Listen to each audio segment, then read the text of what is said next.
Well, if you haven't taken a look at the channel mixer tutorial yet, or the tutorial on contrast and value, it might be a good idea to take a look at both of those movies before taking a look at this one. What I want to do with this image is to take the Tiki file that you'll be opening and convert it to black and white, but to take things a little bit further by combining some of the things from those previous tutorials and making this image look as good as it can in black and white by isolating it into different segments. So all this begins by you opening up the Tiki's file, so go ahead and do that. And we're going to start off by duplicating the background layer by dragging it to the new layer button. What we want to do is to go ahead and add some adjustment layers to make this convert to black and white. We can do this a number of different ways. So I think you're familiar by now with the channel mixer if you've seen that tutorial. And there are other ways to convert it as well. But don't forget the channel mixer is always a good place to start. Remember, it gives us a good opportunity to go in and make adjustments that will enhance the photograph in black and white before we even start to get in there and fine tune it. So it's a good way to go using your channels. Before you jump into this, you always want to look at the channels first and see which ones would be good for different parts of the image, for the tikis, for the sky, and for the water. But I'm going to do it a different way since we've already taken a look at the channel mixer. Let's go ahead and just choose hue saturation for our first adjustment layer, and we'll just drop the saturation out completely and make this black and white. Now, of course, the bad part about using a tool like this one is that it doesn't give us any controls like the channel mixer does in terms of making choices as to how it converts to black and white. It just does it. And so we're kind of left with a neutral black and white photograph without our really giving any input to the process. But that's okay because the next part will dedicate towards making that happen, and we'll give some input now at this point. So first off, I've given you a selection to save time under channels. I've made a selection for you called Tiki Outline. So if you want to just command click on that to load up the Tikis as a selection, we'll start with that and make that kind of our first segment, our first priority in the image in terms of adjusting the value and contrast. So we can start off by maybe taking curves and giving it some contrast to enhance the texture of the tikis. So let's do that by going into the curves adjustment layer. And we're going to make our standard S curve. So if you've watched the value and contrast tutorial, then you know about this. You also know that you can see there's a gap here on the shadows. I'm not getting true shadows here, so I might want to move my input slider over to get richer shadows there. And look what that did to those shadow areas. I'll do that again if you didn't catch it. There's the shadows, and really bumps those up quite a bit. And in terms of the highlights, I think I'll move those down a bit as well. Not too much because it looks like they begin right about there. All right, now let's go ahead and maybe I'll just verify that by holding down the Alt key. Okay, good enough. All right. Now keep in mind, we're just adjusting contrast for the tikis. We're not doing anything for the background. We will adjust that later, but right now we're just focused on the tikis. So I want to make the S curve, so I'm going to pull this down and I'm going to pull this up to get that S shape that we saw before. And wow, look at the dramatic change there in contrast. I'm going to zoom in a little bit so we can see this better. And now you can start to see real wood grain on here. And you can really start to see the texture of the wood, the sort of weather-beaten wood coming through in the cracks. And it's starting to really look a lot more dramatic than it did before.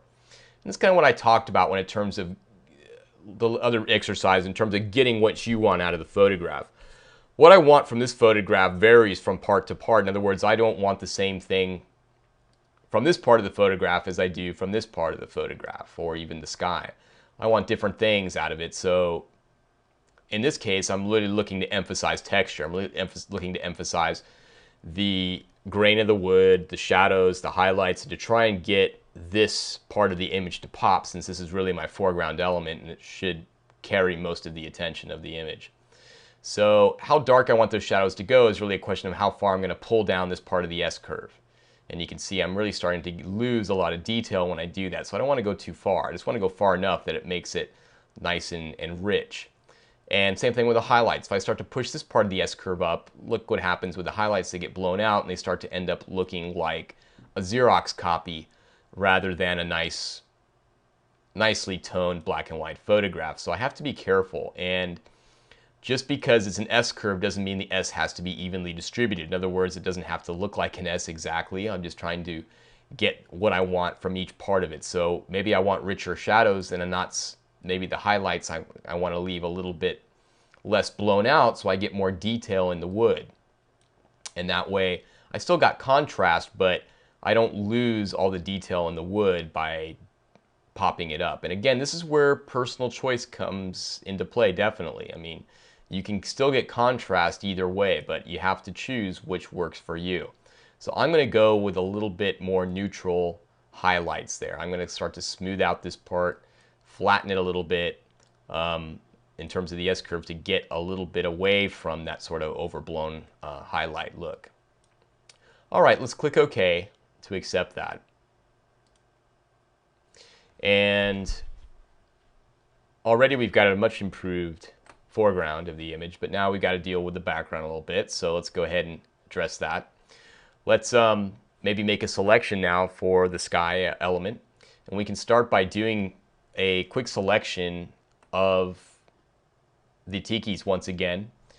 Now, remember, when we select something and then make an adjustment layer, Photoshop automatically creates a layer mask. That's why I had you load the selection from channels to begin with, because once you had loaded the tiki selection and it became enacted, as soon as we made a new adjustment layer, Photoshop went ahead and made us a layer mask automatically, which prevented the contrast or the curves from affecting the background. They only, as you can see here, affect the tikis. Now we want to only affect the sky. So a good place to start with that is to command click on the tikis to get them involved. And since that's the hardest part of the selection, probably, we're going to now get a head start on that. Now we're going to invert that selection. We go to select inverse to flip it inside out. So if you're remembering the tutorial on selection tools, then you remember saying it's very useful, that inverse. What we want to do now is to take away the landscape and water from the equation, so it's just the sky. So now comes a little bit of manual technique. We'll go in and we can use the quick selection tool to add this maybe to the outside. And let's make the brush a little bit larger.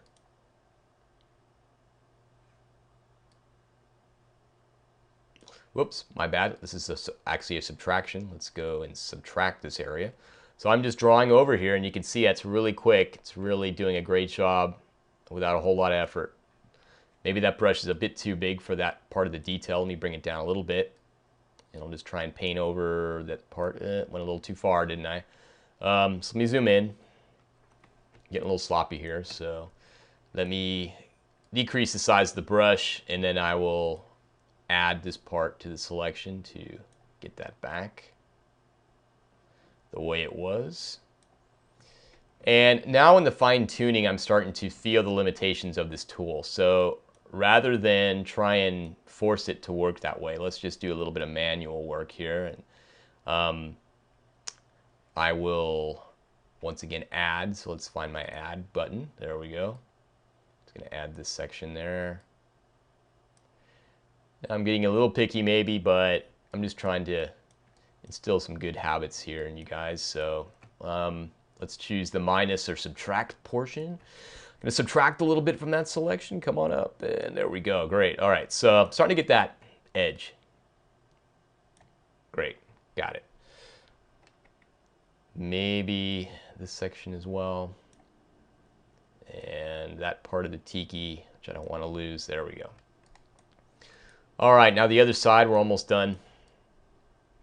Selections do take a bit of time, a bit of work, but after all is said and done, hopefully they're worth it. All right, looks pretty good.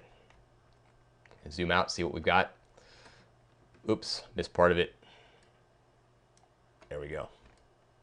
All right, so now I've got the sky selected pretty well. I'm going to save the selection. So let's go to select, save selection. I'll call this sky in case I need it more than once. And now that I've got it, I'm going to go ahead and start making some levels adjustments. So let's do that. We'll go to levels. And with this, you can see the histogram is showing me what's going on with just the area that's selected.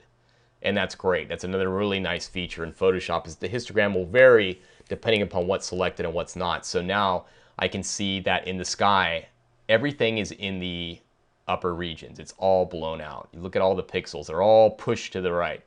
I want to try and get some of those back into the darker areas, so I'm going to make the middle tone slider and just come right over. Now, if I go too far with this, it starts to look a little artificial, and you can see what I'm talking about over there. It starts to look a little weird. So I don't want to go too far with this. I'm going to bring the shadows in as well. See if I can get some shadows in there. And that's starting to look okay.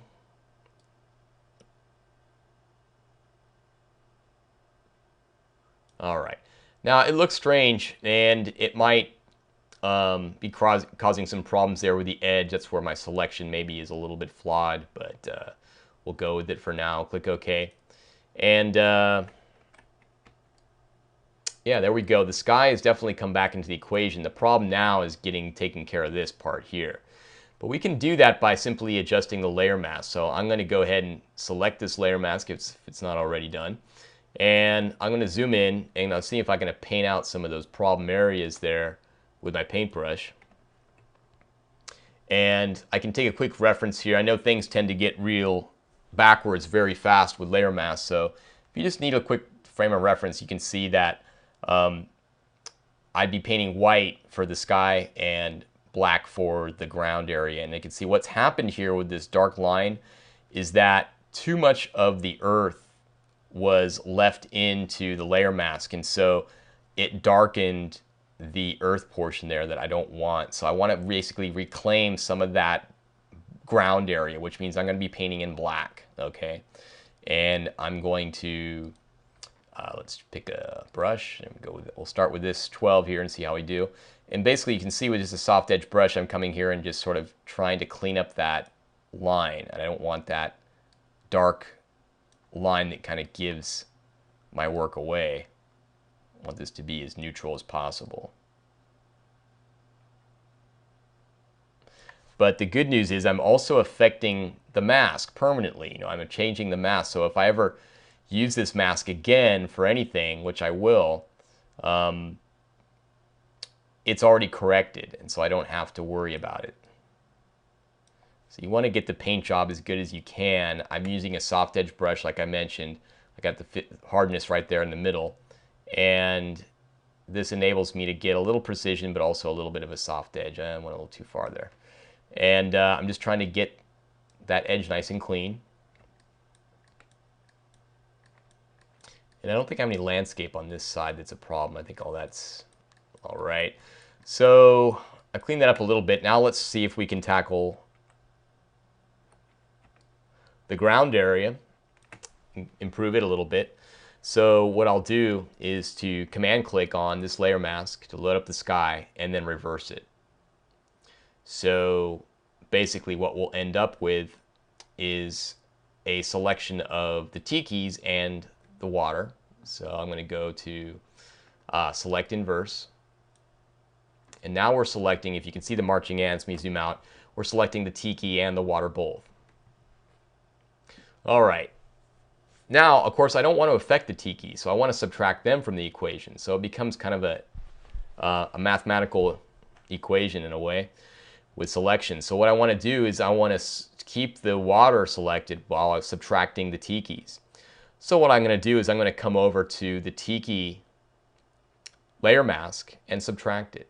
Okay, and I can do that with a keyboard shortcut. What I want to do is to hold down the Command key and the Alt key on the keyboard for a Macintosh. And you'll notice when I do that, you see that little minus symbol appearing there. And when I command click it, I get the load as a selection icon. But when I hold down the Alt or Option key as well, I get the minus key. And that tells me I'm going to subtract that mask as a selection. And boom, there it is. So now I've subtracted the tikis and I'm only affecting the water and landscape. What I want to do with that is to give it a slight increase in contrast, okay? So I'm going to come back to this and go to, excuse me, curves. And we're going to go ahead and give it a little bit of an S-curve. Let's bring that down a bit and bring this over a bit. Okay. I don't want a dramatic S-curve here. I want this to be fairly subdued because I don't want to take anything away from the tikis. They should be my primary focus. But a little bit of an S-curve will help definitely just make that texture of the water just stand out a little bit more. Let's see, maybe I can go a little deeper with the shadows there. How's that? Okay, looking better. All right, let's accept that and we'll move on. All right, now I've got the tonality fairly well adjusted. This is a very low-res image, and I've given you low-res images for pretty much everything in these tutorials, simply to keep things running smoothly on slower machines, for those of you who have slower machines.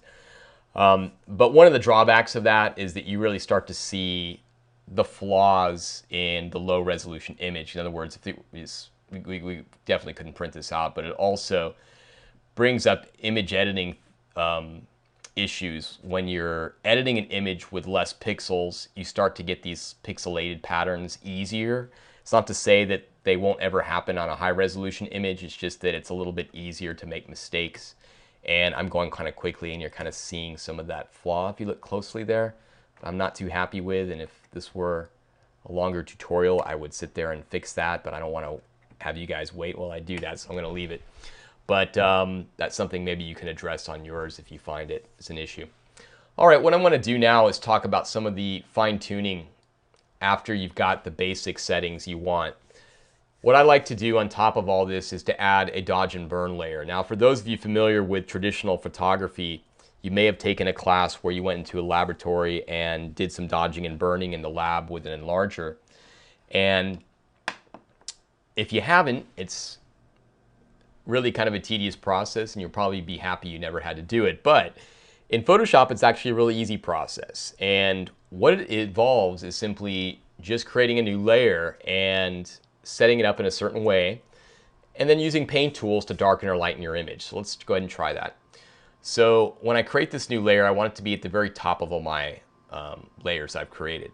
This is going to affect everything below it. So we hold down, I first of all select the top layer, and then I hold down the Alt or Option key while I click on the new layer button, and that brings up this little pop-up.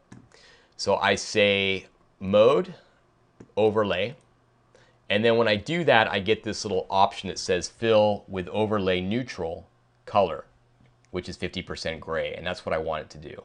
Okay, and that's going to fill the entire layer with 50% gray, but it won't show up. So we'll call this the Dodge/Burn layer. All right, here we go. Now you put this layer at the top. If for some reason you didn't get yours at the top, go ahead and drag it there just by clicking and dragging it upwards with your left mouse button. And now what we're going to do is to select that layer and use our dodge and burn tools. So we've got two of them. We've got the dodge tool and the burn tool. The dodge tool looks like a black lollipop. The burn tool looks like fingers. And these are to emulate the tools that you would normally use in the darkroom. So the dodge tool lightens and the burn tool darkens. Okay, so let's see how they're used. What we do is we find an area that we want to darken or lighten. Say, for example, the sky here, if I want to darken that a little bit. Well, first of all, since I'm going to affect the sky and I don't want to accidentally hit the tikis, what I'm going to do is to load that selection up again of the sky, and I can find it right there. Whoop, there it is. Oop, wrong one. Oh, there we go. And just command click that to load it up, and now I can sort of paint freely without having to worry. And now it's been sort of darkening parts of the top of the sky, just kind of, maybe it's a little bit too much. If I go too far, I can always undo it with the dodge tool, or I can just use the undo command, but if I want to paint it out, that looks better. And I've set it to 50% exposure, and I'm affecting the midtones, which is good because this is pretty much middle gray in terms of what I'm affecting. And I'm just sort of painting where I might want a little bit of a dark edge or a vignetting effect. And if it goes too far, like I said, you can always undo it with the dodge tool. You can choose the brush size that would best suit this particular task if you want to use a larger brush.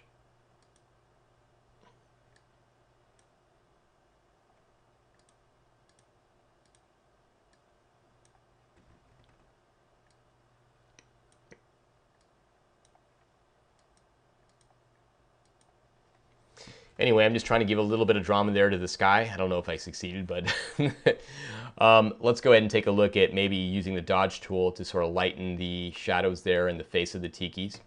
So I'm going to command click on the tikis this time to load them up as a selection. And I'm going to take a much smaller brush. And I'll show you what you can do here with the dodge tool. I'm just going to give a little bit of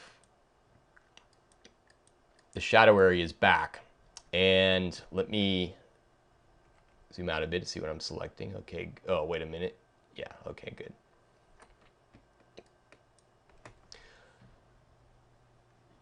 And so as I paint this, I'm gradually lightening up those midtones. If I want to lighten up the shadows, I can click on the shadow category and then see if I can isolate those a little bit, lighten them up. And you can see what's happening over here in the dodge burn layer. I'm just painting a whiter color with this brush tool. But the result ends up being lightening of the shadow areas, getting more detail in there. But the great thing about this, though, is I'm doing exactly where I want it with the paintbrush. I can really target the exact spots that I want to lighten or darken. So it gives you a level of control you don't really have with the adjustment layers and masks. At least not at this speed.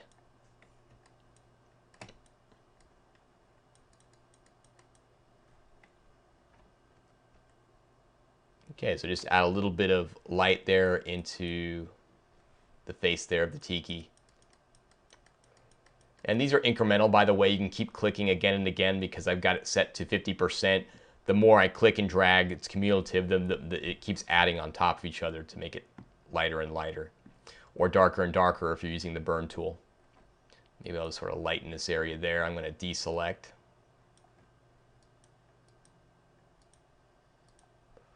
And lighten a little bit there on the hills.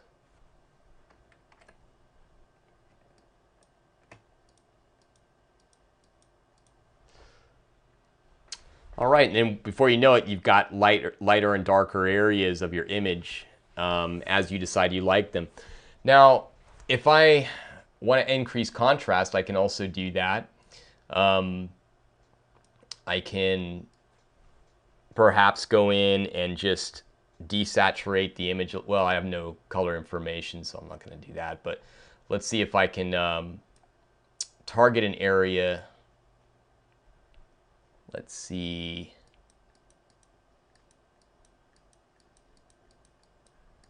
Where I just lighten a little bit and then darken the area right next to that. Maybe just increase the size a bit. Decrease the size a bit. There we go. Just add a little contrast there around the edge of the water.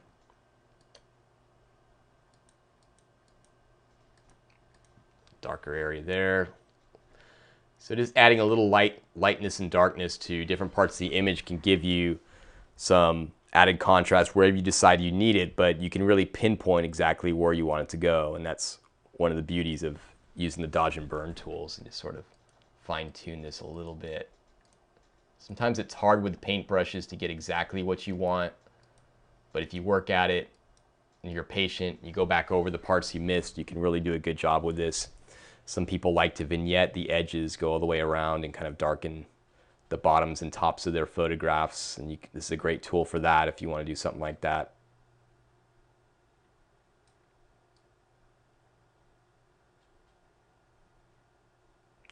Depends on what you like and what your aesthetic choices are and what your tastes are. But in the end, you can get a pretty controlled photograph in terms of the value and contrast information, using the adjustment layers, using dodge and burn layers, and then just, really hand tuning your image to the point where it's exactly the way you want it. And that's really what we're after with all these controls, is to take precision control of your photograph and get exactly what you want. All right, go ahead and save what you've done with this photograph at this point with the Tiki's photo. Give me the version here with all the adjustment layers and dodge and burn layer, and save it as Tiki's and turn that in, and we'll see you on the next tutorial.